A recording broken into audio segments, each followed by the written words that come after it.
नमस्कार दोस्तों, कैसे हैं आप लोग। उम्मीद करते हैं आप लोग अच्छे होंगे। तो आज हम लोग इस वीडियो में बात करने वाले हैं, हम अपने सैलरी के बारे में बात कर लेते हैं। ठीक है, ये हमारा फरवरी मंथ का सैलरी है और इसमें बहुत कुछ समझने को मिलेगा, क्योंकि एक्चुअल में सैलरी कैसे मिलता है जीडीएस बीपीएम को, एबीपीएम को, डाक सेवक को।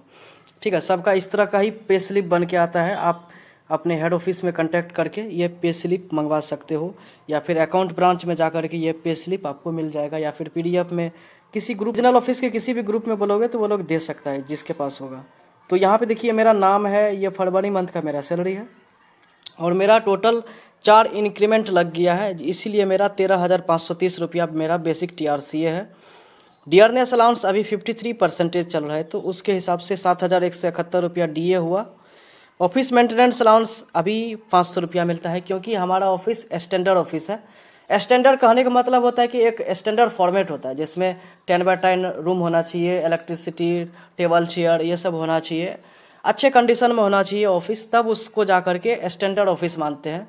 और इसी बेसिस पे आपको 500 रुपया का ऑफिस मेंटेनेंस अलाउंस मिलता है। अगर आप ये चीज़ नहीं प्रोवाइड कराते हैं तो आपको 250 रुपया मिलेगा।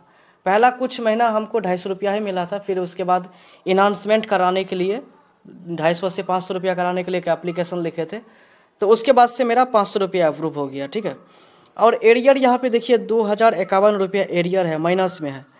एक्चुअली क्या हुआ ना, दिसंबर में हम 3 दिन का छुट्टी लिए थे। ठीक है, नॉन पेड लीव, मतलब वैसा लीव जिसमें हमारा सैलरी कटेगा, पैसा कटेगा। जितने भी दिन का हम लीव पे रहेंगे तो हमारा सैलरी कटेगा, पैसा कटेगा, जो भी हमारा सैलरी है। ठीक है, तो टोटल सैलरी का जैसे मान लो दिसंबर 31 दिन का होता है, तो यहाँ पे हम मल्टीप्लाई करके देख रहे हैं तो 600 कुछ रुपया हमारा एक दिन का बन रहा है। ठीक है, 651-53 ऐसे रुपया। तो यहाँ पे 2,051 रुपया 3 दिन का हमने छुट्टी जो लिया था, नॉन पेड लीव।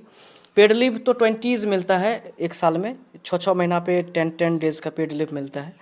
तो ऑलरेडी हम पेड लीव ले चुके थे, इसीलिए हमें जब ज़रूरत पड़ा तो हमें नॉन पेड लीव लेना पड़ा, यानी कि पैसा कटा करके हमें वो छुट्टी मिला था। ठीक, तो उसमें क्या हुआ, 2,051 रुपया जो है हमारा कटा था। और एसडीबीएस कंट्रीब्यूशन, जो कि आपको पता ही होगा, सर्विस डिस्चार्ज बेनिफिट स्कीम एक होता है, स्कीम होता है पोस्टल डिपार्टमेंट में जीडीएस लोगों के लिए, और उसमें 300 रुपया कंट्रीब्यूशन देना होता है, और डिपार्टमेंट भी 300 रुपया देगा। मतलब जितने रुपया आपका काटेगा उतना डिपार्टमेंट भी देगा। और उसके लिए एक प्रान कार्ड होता है, आप जब एनपीएस लाइट ये सब जा कर के सब्सक्रिप्शन लेना पड़ता है, तो जीडीएस वाला आता है, वो उसको जब लेंगे तो उसके थ्रू प्रान कार्ड बनता है। प्रान कार्ड बनने के बाद वो 300 रुपया डिडक्शन होने लगता है। 300-306 रुपया आपके प्रान कार्ड में जमा होने लगता है।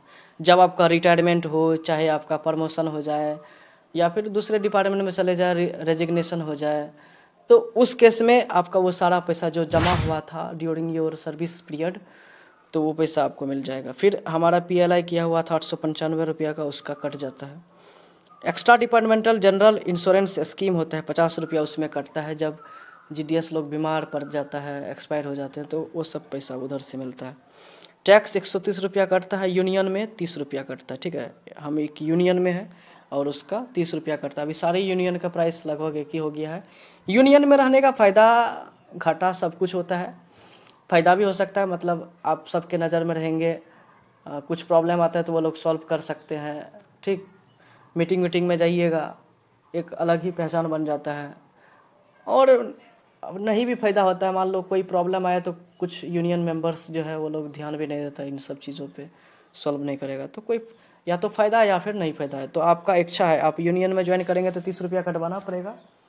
अगर आप यूनियन में ज्वाइन नहीं करते तो 30 रुपया देने की ज़रूरत भी नहीं है। ठीक है, उसके बाद मेरा टोटल सैलरी आप देख सकते हैं 17,745 रुपया ही आया सिर्फ फरवरी महीना का।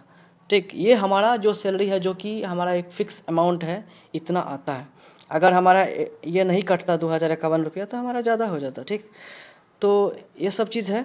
19,150 रुपया भी बन रहा है टोटल में, और डिडक्शन हुआ 1245, 160 और 2,051 रुपया।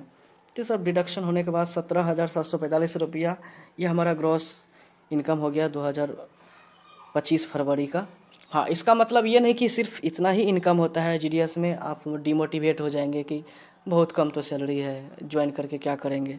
नहीं, इसके अलावा भी आप बहुत कुछ कमा सकते हैं। ये तो आपका एक मिनिमम सैलरी है जो कि मिलता है आपको, ठीक है।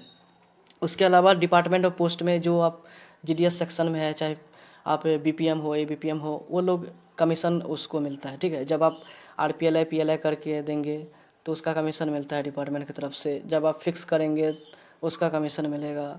जब आप आधार कार्ड का काम करेंगे तो उसका कमीशन मिलेगा। जब आप आईपीपीबी का विड्रॉल डिपॉजिट अकाउंट ओपनिंग करेंगे तो उसका कमीशन मिलेगा। तो बहुत ही तरह का कमीशन बेस्ड वर्क होता है जीडीएस में। तो वो सब चीज़ आप करेंगे तो आपको ज़्यादा से ज़्यादा कमीशन मिल सकता है। कभी कभी कंपटीशन भी होता है तो उसमें आप अच्छा प्राइज जीत सकते हैं।